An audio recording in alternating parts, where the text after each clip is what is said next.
Hello, everyone. Welcome to our final episode of Tennis Tuesday, episode 19, the finale. We are so glad to have those of you who will join us today joining us. I am going to go ahead and attempt to pin a comment. It is always something I am absolutely terrible at, but we're going to try. So hopefully we get to pin. Goodness gracious, why am I so bad at this? But we're going to let Nick in. Important thing. Nick McCarville joining us here momentarily. And Phil Dore, it is great to see you. Hey, Nick. And I'm still the worst at pinning comments. I don't know why. Blair, I think you should stay the course. You can do this. We believe in you. Can I try one more time? I mean, at this point, it's like a mountain for me to climb. It is. Hey. It is actually the biggest challenge in social media. There's the comment. I see it. Now can you pin it? Now, shouldn't you just be able to hold it? If I hold my mouth. Oh, here we go. You did it? Success, Nick. For the finale, episode 19. We are, of course, live here, but we're also going to be recording so that we can put this episode out live later. But a happy day, a little bit of a sad day, and of course, what's new? Lots to discuss on the tennis front. I know, seriously. We were just talking on the phone before we went live, you guys, and Blair, as always, you're filling me in on the last details of all the drama that has been surrounding the tennis world. But we're going to get to that today. We've got a whole slew of takeaways. If you've watched the show the last few months, you know we love our takeaways. And curious, Blair, as we are doing our final episode here, what's been one big takeaway for you from Tennis Tuesday? So I was thinking about this. I feel like I have loved the fact that in this very weird time that we've all been experiencing, obviously some people have had a really rough go. We've been relatively fortunate, Nick. Obviously we'd love to be working and doing our normal jobs right now, but I've loved the fact that Tennis Tuesday has sort of just kept me in a rhythm. I think those of you who have been working from home or have been home more than usual know how important that routine and that rhythm is, and that has been so nice for me. I mean, to be able to kind of stay in the loop with the interviews, to be able to still interact with the people that we love at the ATP and the WTA and the great agents that have helped us along the way. That has been a whole lot of fun for me. And as I've told you, every time somebody pops up on the screen that we know from the tennis world, I mean, it could be a player that I've maybe talked to once before, but I just like, it's just so great to see you. It's just been really nice on that front to sort of stay in the loop, to stay in touch with a lot of tennis people. And most importantly, I've told you, Nick, just the fact that we did this every week, to be able to see you and check in with you on a weekly basis has been a added bonus as well. So what about you? Yeah, I mean, it's been fantastic. I think I have had the same takeaways. I think we made the point last episode that this wasn't actually a quarantine project, but then it turned into such a quarantine project. And being able to like stay on top of the news and feel like we're trying to stay with the tennis gossip. Those are kind of two separate sectors that sometimes collide. And you know, for me, it's been a lot of like figuring out how to edit stuff, and we've been trying to promote it really well while we're also not getting paid for this whatsoever. And so I think just like trying to because I think hold ourselves to a high standard, trying to put out a really good product each week. And there's other tennis products out there that are fantastic. And Tony actually with his comment is timely. Like, it's been so fun to connect with fans. Like, we had a lot of great Your Serve moments, and it's felt like people are part of the conversation. And that was one of our biggest pieces of this, is that you and I wanted to feel as though we were connected to tennis Twitter and to people online who love the sport as much as we do. And I do feel like we mostly achieved that. Nick, I just have to say a quick shout out to JMD113. That's my grandmother. Yes. Hey Graham. Hi, Graham. This may be her first ever Insta Live experience. It is so good to see your little picture there, Graham. Miss you, love you. Hope you're hanging in Florida, which, like Texas, has pretty much gone backwards over the past couple of weeks. Wait, Graham on the gram. I love that. Graham is on the gram, the coolest Graham in town, if I must say so myself. So thanks for joining. It's good to see you, Graham.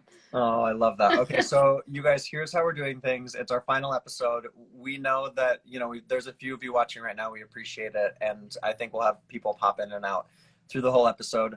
We're going to talk a little bit of tennis, some gossip, some news, some back and forth. And we're also just going to kind of share some of our insight. And we think, Blair, we don't have our bagels. I was thinking back to the Daily Bagel way back at, what was it called? What was our show in Cincy called? I think it was the Daily Bagel. Well, Courtney's blog was the Daily Bagel, wasn't it? I think we may have piggybacked off the Daily Bagel, Sorry, perhaps. Also, shout out to Tennis Magazine, who at one point, I believe, had a Tennis Tuesday. So we're all sort of recycling. We're all one big family. I mean, but we did originate, before it was even on the Today Show, the paper graphics, which mine are back there. But Danielle is telling us from Cincy it was the Daily Bagel. Thank you, Danielle, for checking in with us, doing big things in Cincinnati. Thank you for fact checking for us. But yeah, I mean, Nick, there's a lot to discuss today. There is. Can I just do one more housekeeping note? Is that I've got my recording camera behind our live camera, and I think it's gonna die at some point.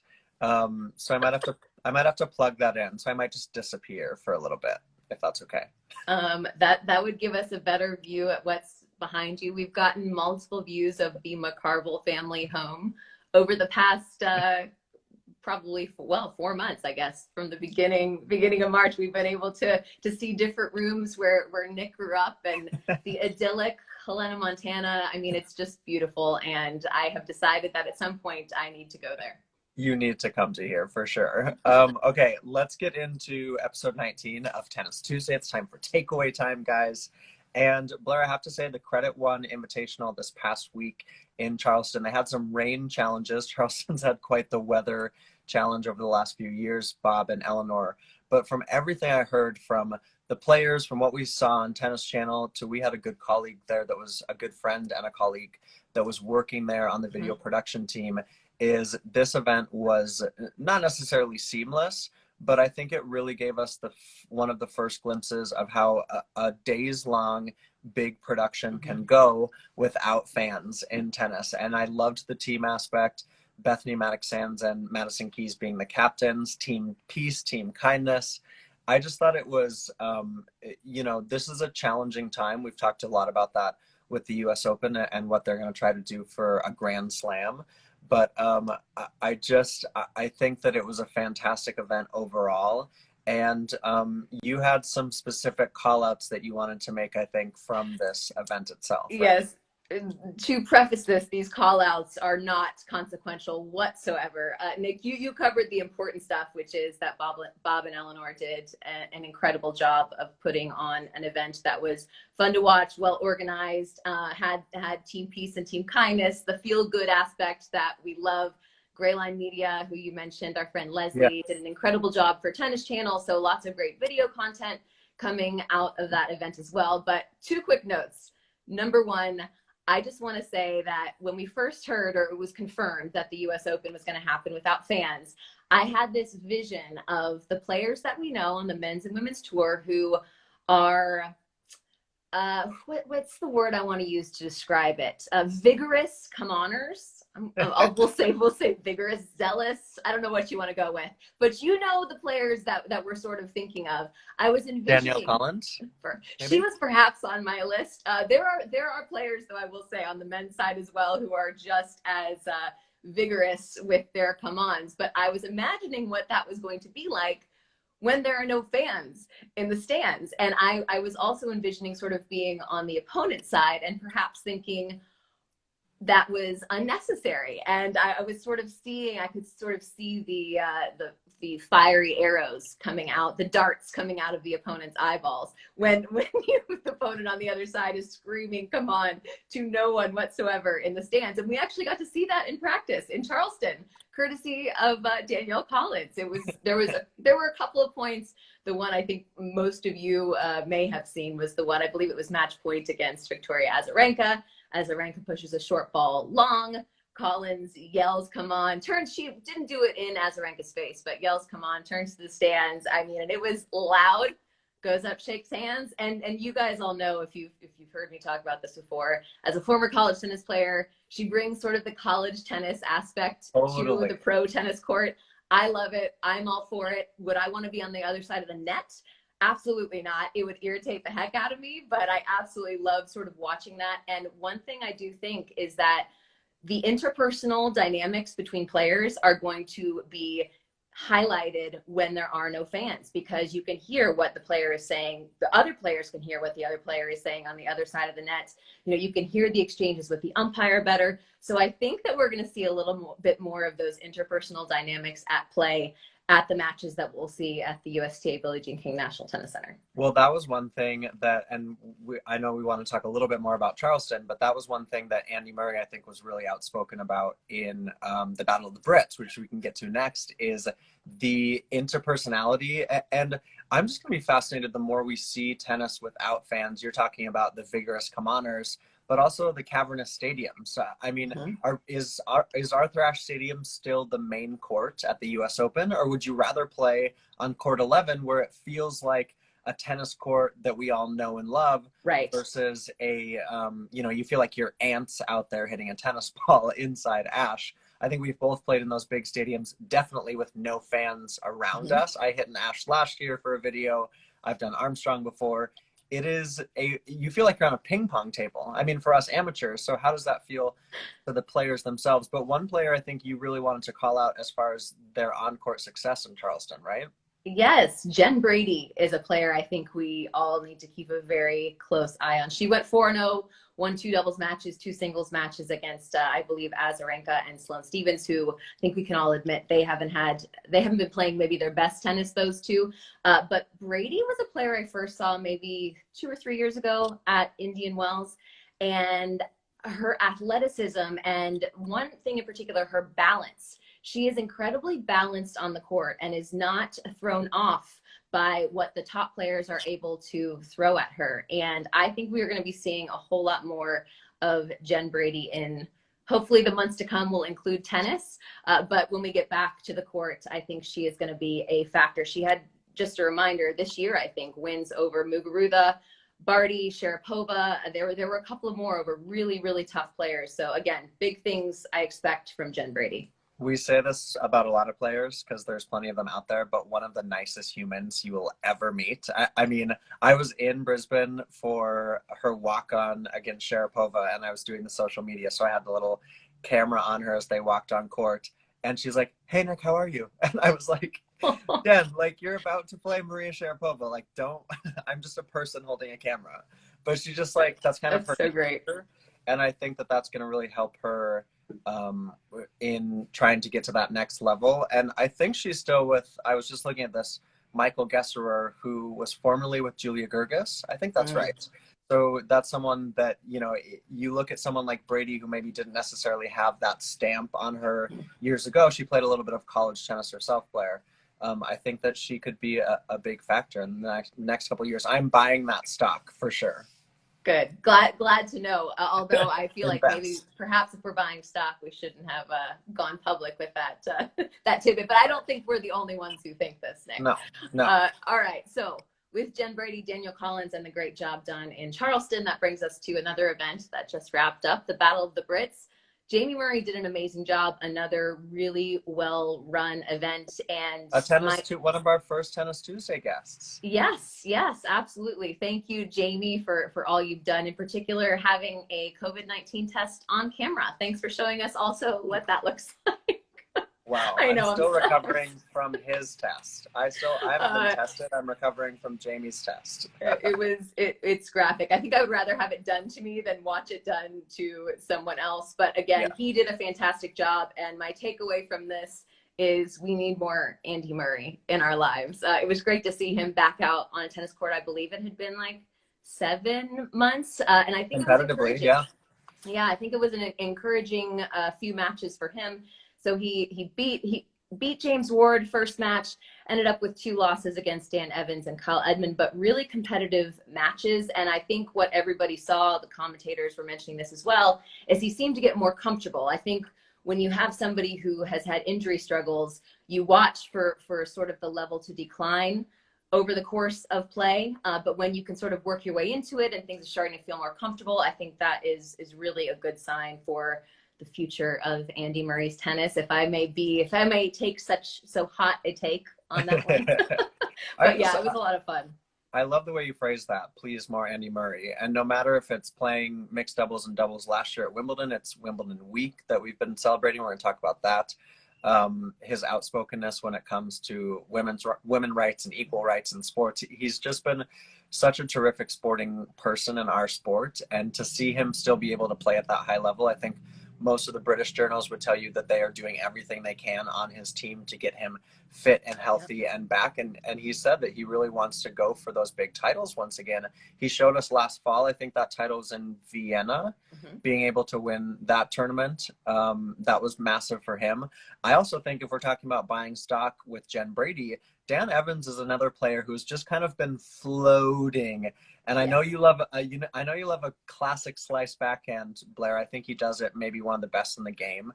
And to watch his success and his confidence and his belief in the fact that he can be one of those top players. Totally agree. I definitely buy stock on Dan Evans as well. I got to see him play quite a bit actually 2 years ago in Delray Beach when he reached the final. Lost to Radu Albat after having match points, but I got to interview him a few times, sort of got to know him a little better because, as we know, in the court of public opinion, people have opinions on Dan Evans, but I thoroughly enjoyed him. I found him insightful, self-deprecating, but also on court has a little bit of that cockiness, which I appreciate and find it fun to watch. So British #1, he ended up winning the whole thing and showed us why he's in that position. And I think it's big when you look at the British coverage and, you know, it's a fervent tennis media that exists in the UK.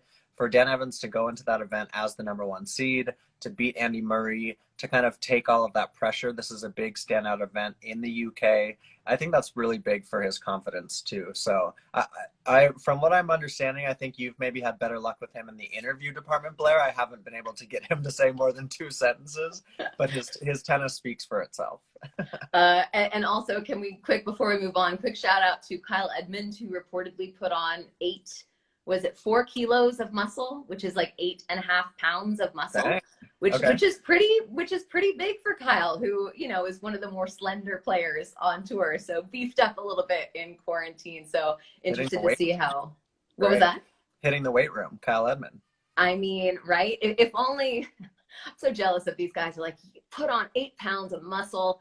I'm like, man. And then when they stop working out, they stop working out and they lose weight. I'm like, it's not how it works for most of us, people, in case you were wondering. But with that, if we're talking about shout outs to players and people who have done a good job in quarantine, I want to give a quick shout out to Steph Tsitsipas, who has been front and center in the whole UTS event, which is still going on. Obviously, he's one of the prize students of Patrick Mouratoglou, and he has been a great sort of ambassador of what they've been doing. Really incredible, creative things at that academy, and he's been a great ambassador of that. He also sang again on camera, and I'm a sucker for that, Nick. He did it for me at the ATP finals last year. It was amazing. And I know there's a little bit of like, what is he? People can't really figure him out, which I understand, but I also really love and appreciate that. I love that he sort of does his own thing, and there's like a purity there that I appreciate and that we don't necessarily see in a lot of notable, high-level, well-known athletes or celebrities. I think a few things. I love that you pointed this out. This is also our chance to say the Ultimate Tennis Showdown still confuses us, but I think they've done a really fantastic job at another social distance event, an event with no fans. you know, the changes that they've made from the TV broadcast perspective, the headset interviews. Jenny Drummond and Pete Odgers have been doing a lot of the commentary. They've been fantastic. We had Jenny on Tennis Tuesday a couple episodes ago. And I love it. Whoever figures out Steph Tsitsipas, congratulations. None of us ever will. But I think that's one of the things that Blair and I share our love and our passion, our collectively for tennis, is that we just love the quirk. We love a Petkovic, we love a Tsitsipas, we love a Kuznetsova, we love any of these players who are just willing to be fully themselves on and off court is fantastic.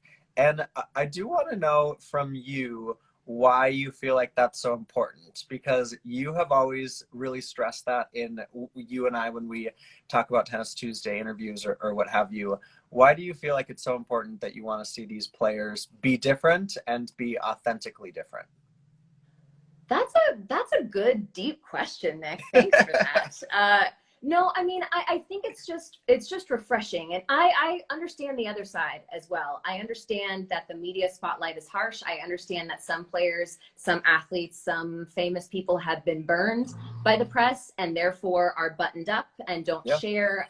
They don't wear their heart on their sleeves. I understand that aspect of it as well. And I think it's just the rarity of it. You don't see it that often. And so there's just a part of that is so endearing, and I hope it sticks, because again, we have seen some players that when they were young and up and coming, they were that way, and over time it's been a little harder to not to name crack. Names. We're not naming names here.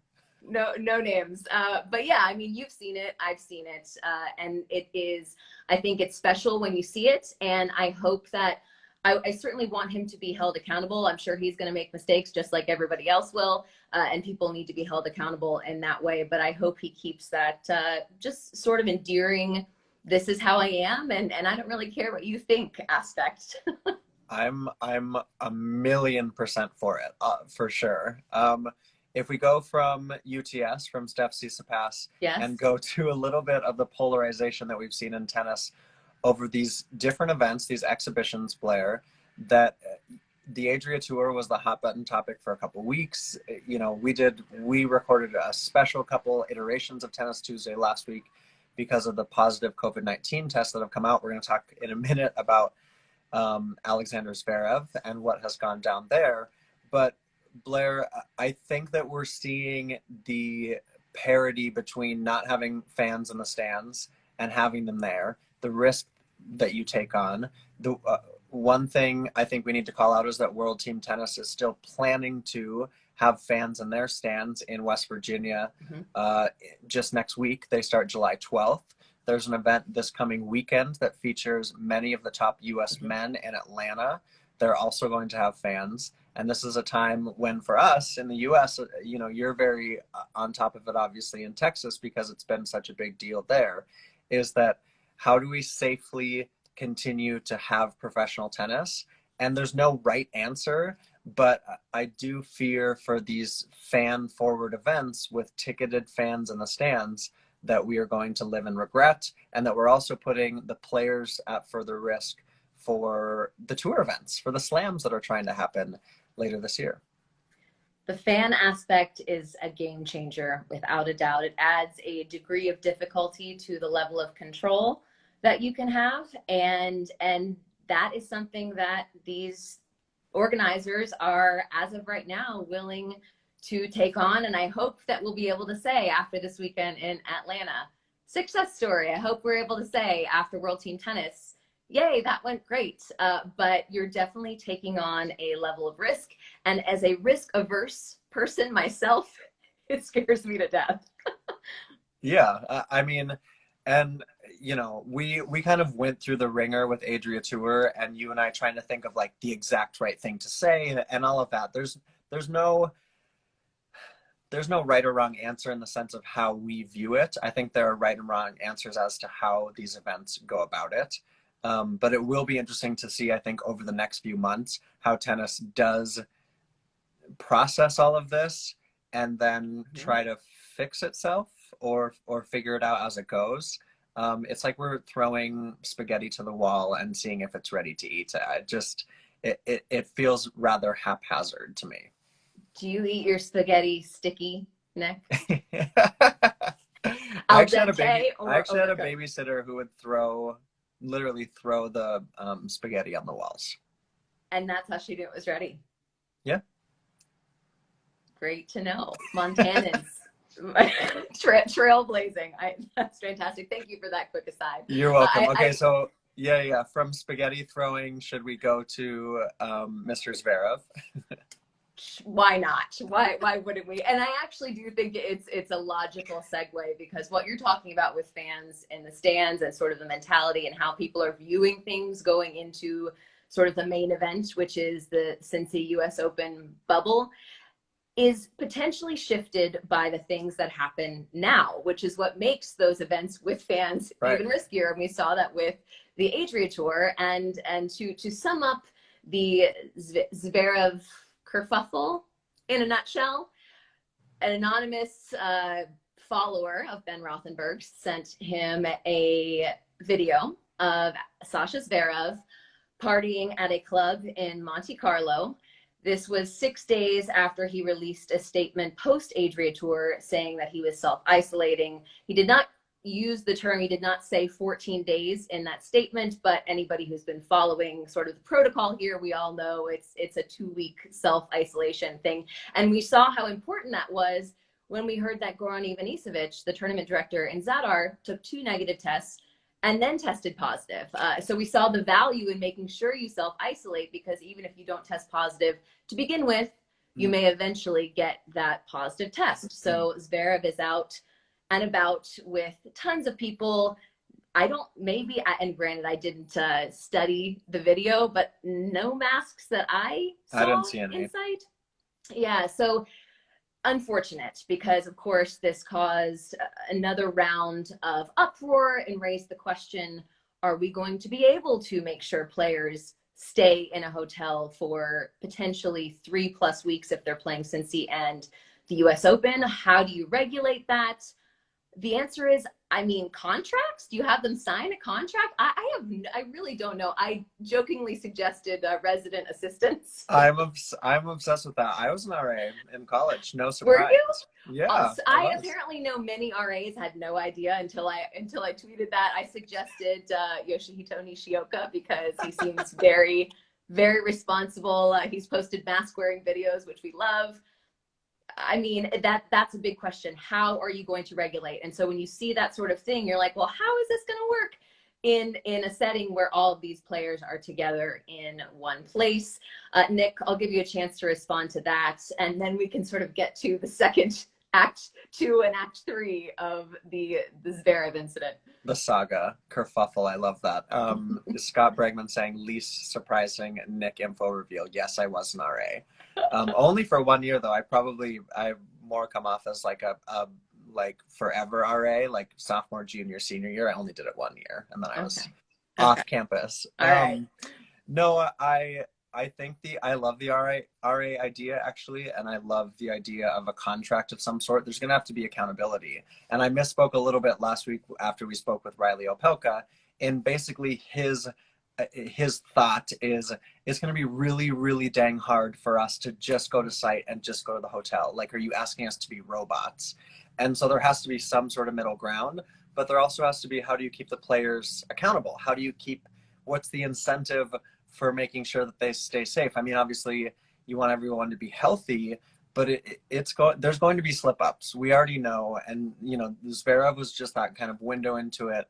I'm just blown away that, you're in a space where you have people that have tested positive for COVID-19, and then you choose to go to a public party. I mean, you've got kids. I've been with my family for a few months. I haven't been publicly to a restaurant since the first week of March in Indian Wells. I mean, just these, yeah, so then Nick Kyrgios weighs in, and I actually thought Nick Kyrgios was well-spoken on that. He's become the voice of reason for a lot of people in tennis. And then that's Act 2, and I think Act 3, then we turn things over to Boris Becker, who has called Nick Kyrgios a rat because of what he said about Sasha Zverev. I mean, meanwhile, the WTA is just looking sparkling clean for usually the tour that's full of drama, and the boys have just taken the trophy. I love it. Hannah Wilkes, I think, tweeted, there's lots going on the ATP side. And then she tweeted the video of the Pliskova sisters doing that TikTok dance that I can't do. But it was so simple and wholesome. And you're thinking, oh, simpler times. These were simpler times. But it is, I mean, there's been a lot of talk of the quarantine bingo cards or the coronavirus bingo cards. And I don't think any of us had Nick Kyrgios becoming the voice of reason on our COVID-19 bingo card, in particular because, I mean, it is, the irony is thick here because Nick Kyrgios has never been particularly good at denying sort of that instant gratification. If he wants to throw a chair, he throws a chair. If he wants to tank a match, he tanks a match.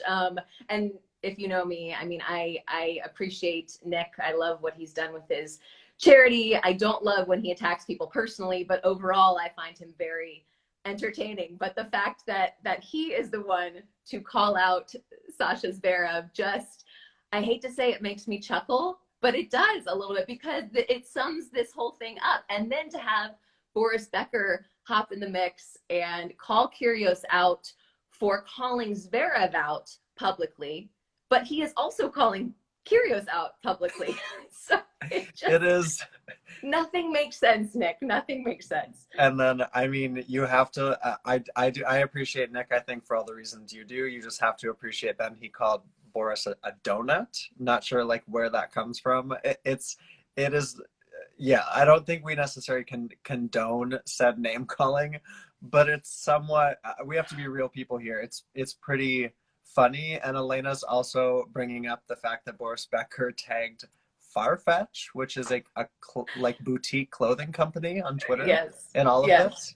I mean, if this was a publicity stunt of some sort, it worked because I did a deep dive into what Farfetch was and was thinking, did he mean to hashtag? Like what? Yeah.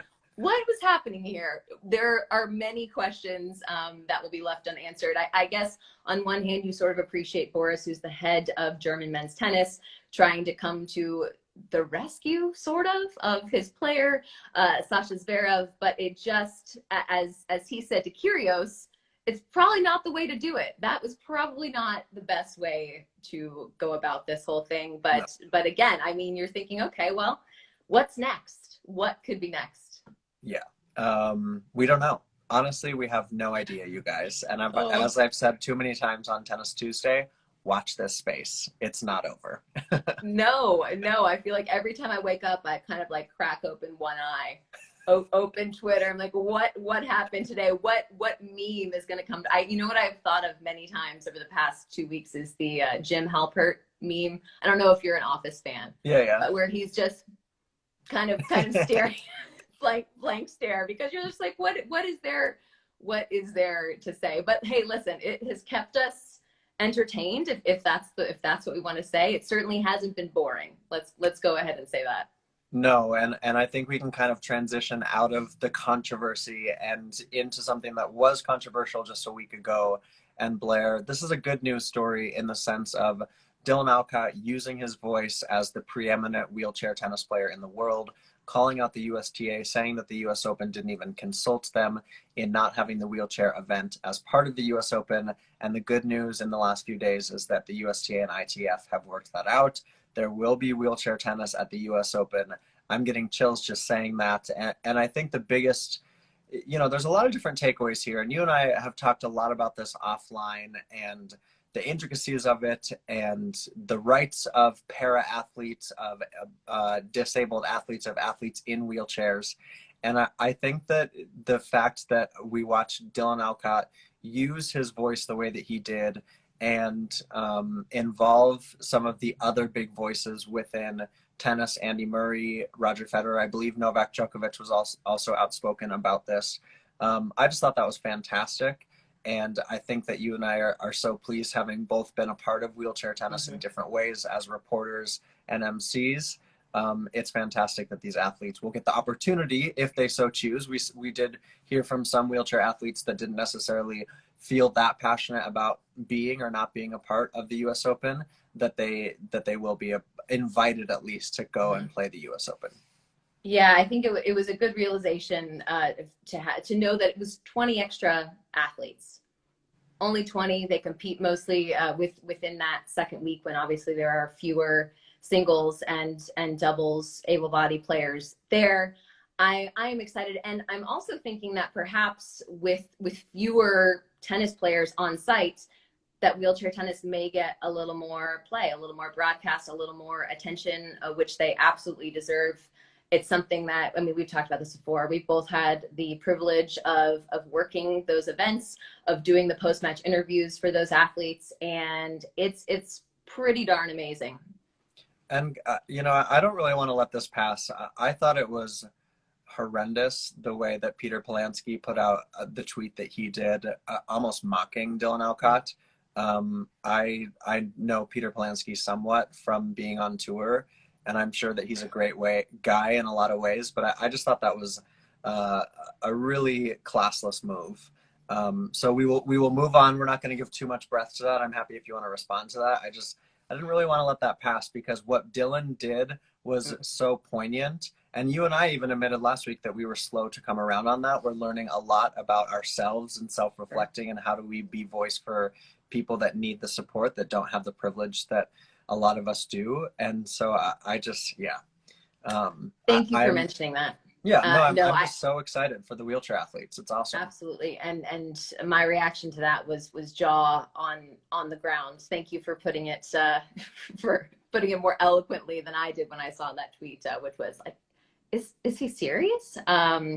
Just really unfortunate. So thank you for mentioning that. At the tail end of what has been a big month for you, Nick. Yeah, thanks. I've spent a lot of my month in this spot, facing the window, good natural light, as Bethany Maddox-Sands taught us on Tennis Tuesday about doing social lives. We brought the LGB tennis series onto Outsports, and I have to thank Sid Ziegler, who helped me do that, Blair. That was awesome of them. And I just have to say, what I was trying to do with LGB tennis from the start is to have different conversations. The conversation always somehow lands back to why aren't there any out pro male players in the top part of the game? And I would say that 5% of the conversations that we had on the series really surrounded that. It was talking to someone like Megan Moulton-Levy, who is a person of color and a doubles player and a collegiate player and is now at the JTCC in the DC area and is helping bring up these future champions like Robin Montgomery and a whole host of young tennis players that are elite players there. Jeremy Ross-Sonkin, who's been on the Futures and Challenger level events as an out individual. I thought that was fantastic. Obviously, we had Brian Bahaley, we had Alison Van Uytvanck, Gretz Minnen, and then we also got to the chance to speak with Rowan DeSouza, who was really well-spoken, Blair, about the GLTA, which is the Gay and Lesbian Tennis Alliance, and they have global events. We saw them obviously be very much a part of the Australian Open because of the Glam Slam. But I just wanted those different layered conversations. And I hope that we achieve that. And if anyone wants to, you can go to the Outsports Instagram, and it's all in their IGTV section of all of those conversations that we had this month. Well, you've done a ton of work. I've checked in with you. I feel like you were always pulled in one direction or another. I know it was a ton of work, and congratulations on making it all happen, and also mixing in an interview with somebody who absolutely crushed me in college tennis, and Megan Moulton-Levy. Thanks a lot. Yeah, I'm really sorry. I'm sorry about that. I keep bringing up these bad memories for you. No, she's fantastic, and want to say a little hello to Michael Fuhr. Thanks for joining us, Michael. He is the executive producer in charge of all the entertainment at the U.S. Open, and if you've been there, if you've watched on TV, you know how much that entails.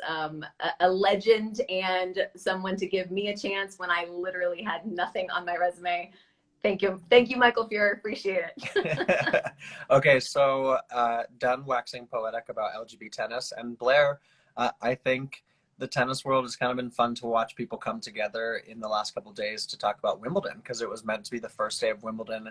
The Wimbledon digital team is doing a really cool sort of Wimbledon Reimagined campaign where you've got some of their best of matches over the last few years you can watch for free on their social media channels and Wimbledon.com. But it is so weird not to be at tennis's most famous tournament right now.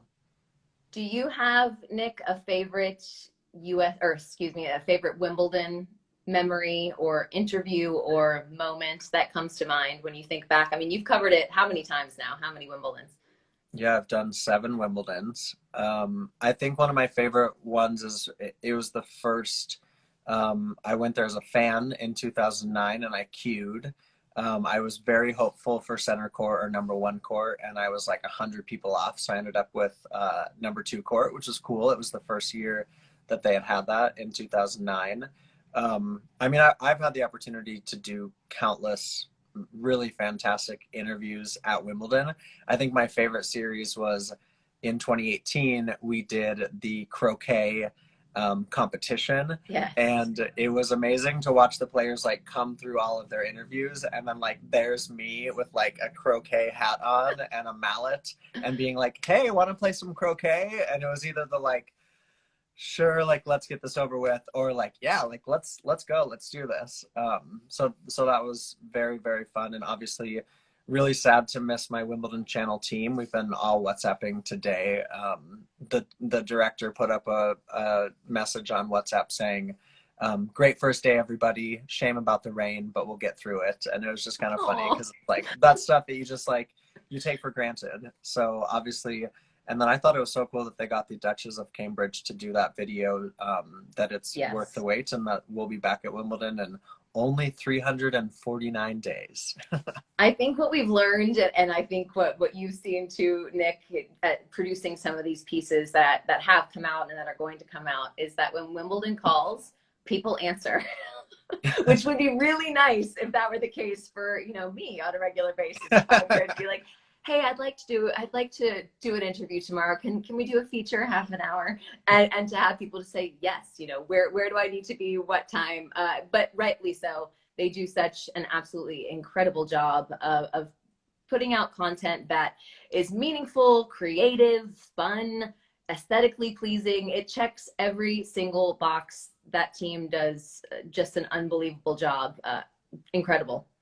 What's your favorite Wimbledon? I mean, I know you've covered it in the past, or watching it on TV or I think for Americans, like we all remember it being on NBC and TNT and HBO and Breakfast at Wimbledon and all that kind of stuff. But is there one like Wimbledon thing that sticks out for you? In terms of growing up, I mean, sure, I watched Wimbledon matches, but I have to say, I happened to cover Wimbledon one year. It was my first Grand Slam, 2013. I was a baby reporter. The first slam, I applied for credentials thinking, no way in a million years, and got the approval, and then told my boss that I had applied for credentials. Didn't even mention it until I knew that there was even going to be a desk for me. It was such an incredible experience, and that's where I first met a lot of the journalists who are still grinding away and doing such an incredible job today. A lot of those people are in the same positions and just finding the new stories and finding creative ways to go about it. But that was 2013, Nick, which, if you remember, was the absolute bonkers Wacky year. Wednesday. Yes, Wacky Wednesday, where Roger Federer lost in the second round to Sergei Stakhovsky. I think he broke the streak of, 36 consecutive Grand Slam quarterfinals. I asked my first question of Roger Federer in that press conference. In that one? In that press conference, yes. So talk about a way to, just toss yourself into the fire. Definitely had some nerves there for sure, but great experience.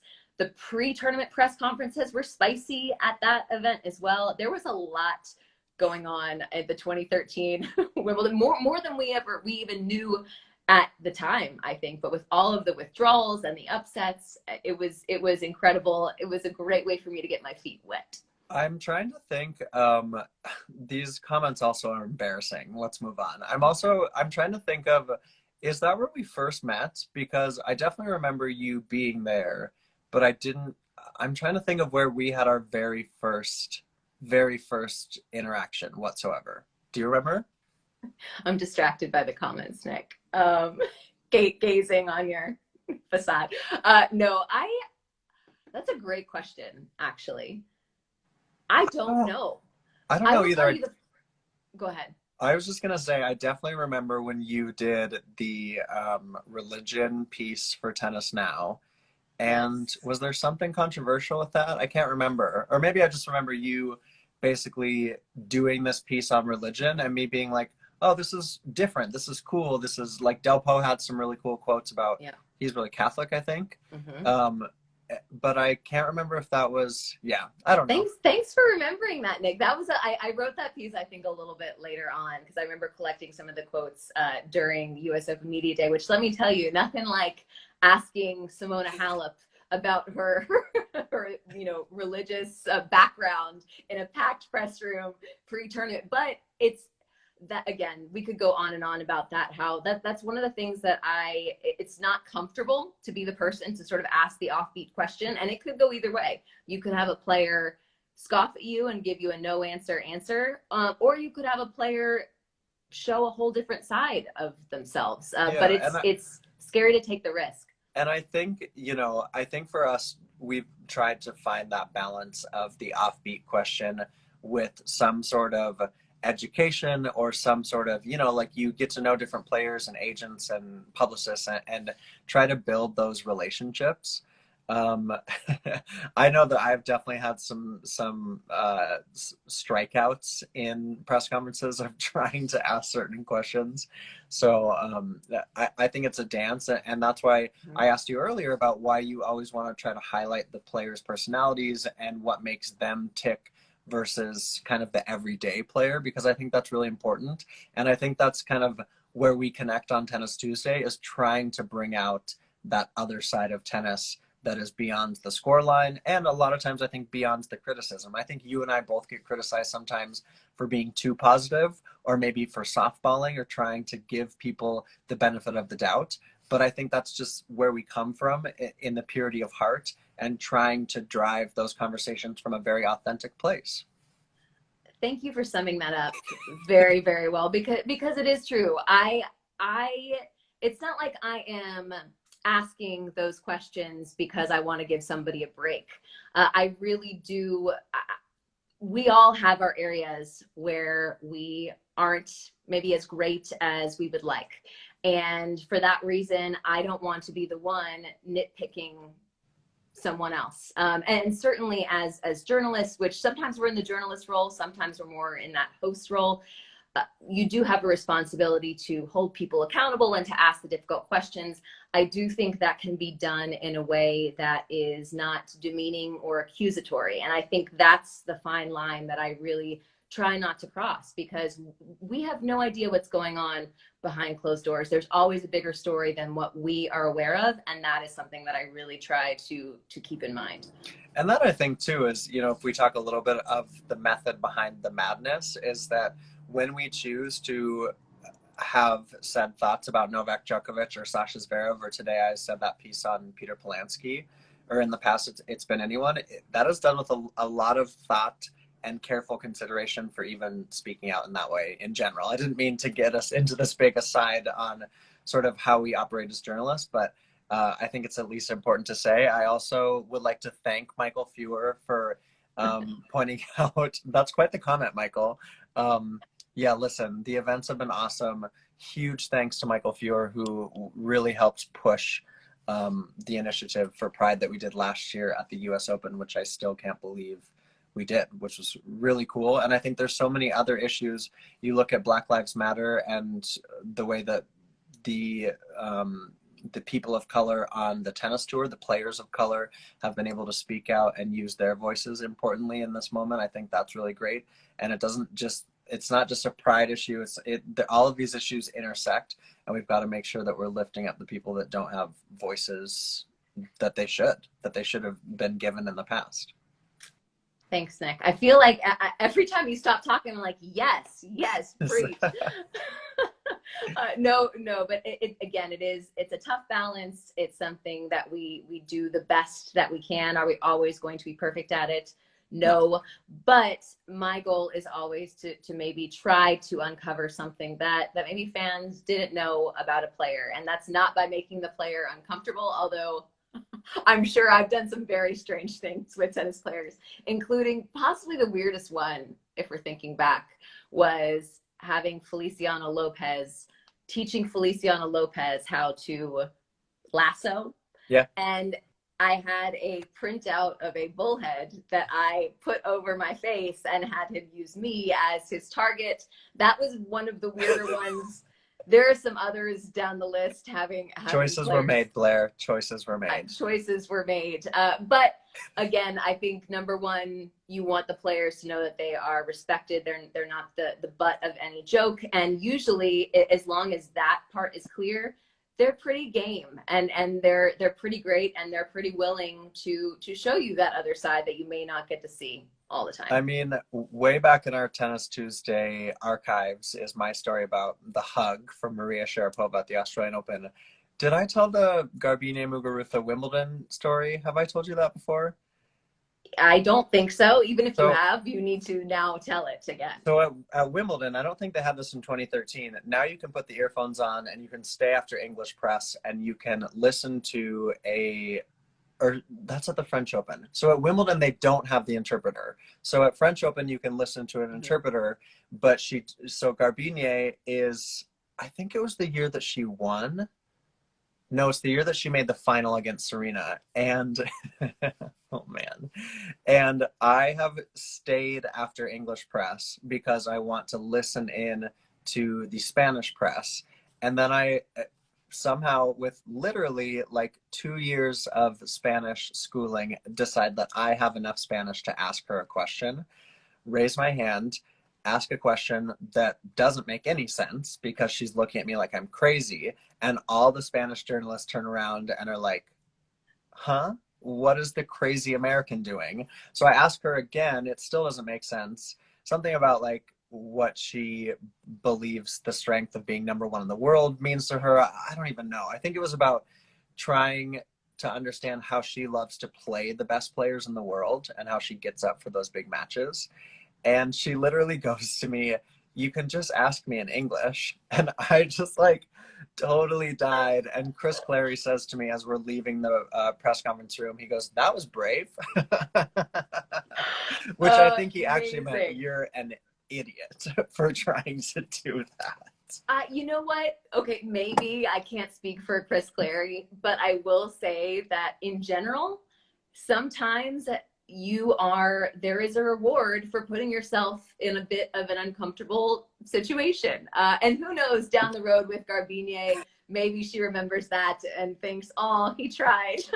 So who knows, maybe that advanced that player relationship in some way. But don't you think, Nick, like there have been many times where I've been thinking, I don't know if I actually want to put in this request. Actually, one of those was at Wimbledon, and we're winding down on time. But I don't know, do they still have the Wimbledon interview window? Oh, yes. Okay, so it is again, a hotly debated topic in the press room. I imagine this. So this, again, my first slam I've ever covered, it's Wimbledon, and you have to go to the window, describe to the wonderful woman who's sitting there, or man, she was a woman when I was speaking to her, explain what the request is, who you want, what time, et cetera, win or lose, all those good things. And I wanted to talk to Barbara Streisova about coming back after a positive drug test. Right.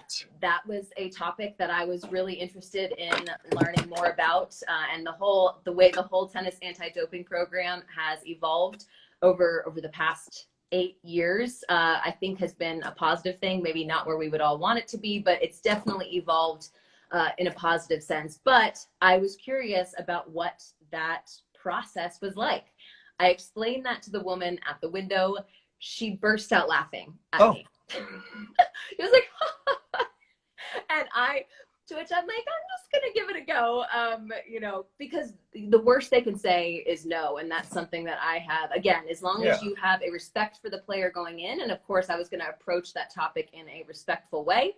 The worst they can say is no. And so I generally almost always feel like it's worth the ask. The end of that story is that Barbara said yes. It was post-match. She sat down in the interview room with me one-on-one for a half an hour. And I mean, I had asked for like 7 minutes. She talked me through the entire process, how it was for her mentally, how she felt when she came back, what she learned from it. It was one of the most insightful and pleasant interviews I've ever had. So another good Wimbledon 2013 memory. And the moral of the story, people, whether it's tennis or whatever your job is, it never hurts to ask, because the worst they can say is no. I do have to say, and also another Tennis Tuesday guest, Barbara Streetcheva. That's right. I do have to say my phone did die. So I'm now screwed as far as editing goes. Do you want me to take like 30 seconds to try to jerry rig it, and then should we wrap up? That sounds great. I'd love to have you take 30 seconds to jerry rig. What should we talk about? I mean, I'm gonna kind of like leave the camera, so I welcome you to hold. You're really good at holding. If your face is not up here, I feel like the entertainment value of this Instagram live goes way down based on the comments that I've seen come through. That's not true. No, but we do appreciate, for those of you who are watching live, there have been so many of you who have. Michael, are we looking for topics? Not from you, Michael. I would be too afraid to know what Michael's topics would be. But we have so many of the people watching today have been people who have supported us, yes, whether it's on social media or just by showing up and watching today and coming to hang out with us. Thank you, Christopher. I'm hanging there, and Peter, Ty Guy, of course. Our biggest fan. One of our biggest. We have a few. So I'm just really thankful for you guys. Oh, and here's a question. Which female player do you think is in the best position to win the US Open? And it's funny, Nick, I'm going to go with, I don't know if you can call her a dark horse, but she had a great start to the year. And I think a player to watch out for after maybe not having the best couple of years before is Garbiñe Muguruza. Wow, hot take, Blair. That is a steaming hot You can't take. Even see my face. I'm going to get to talk to Conchita Martinez for the Hall of Fame in the next, hopefully, week or two. And I'm hoping to get some inside scoop on what the training has looked like. Those two, of course, reunited. And Garbiñe had a great start to her year. And we know when things are clicking on all cylinders for her, anything is possible. Anything is possible, so really. Thank you for that, Tennis United. I might be in big trouble with you, because I'm pretty sure the first 52 minutes of this I just lost. But, no big deal. We can just do it again. NBD, hey, I found out from another Insta Live debacle that you can actually download this footage from IGTV with some third-party app. I've learned a lot in the technological department over the past 4 months. That is one of them. So hopefully we can resurrect. I think it's like appropriate that we are in the waning 2 minutes of Tennis Tuesday, and there's been some sort of tech issue, because we've been through it as far as tech issues go. But I do want to take just a quick moment to say this is not what we intended. We wanted this series to go for a lot longer. But I have so appreciated you being my Tennis Tuesday partner in crime.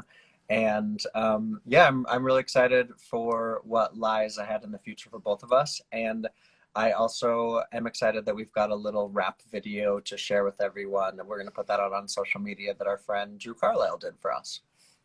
Nick, echoing what you said, as always, thanks for always leading the way, so I can just say, hey, ditto. But no, this has been absolutely fantastic from start to finish. I'm so glad, as I said last week, that you sort of pushed me out the door on this and said, let's just do it. We don't have to have everything perfect to start.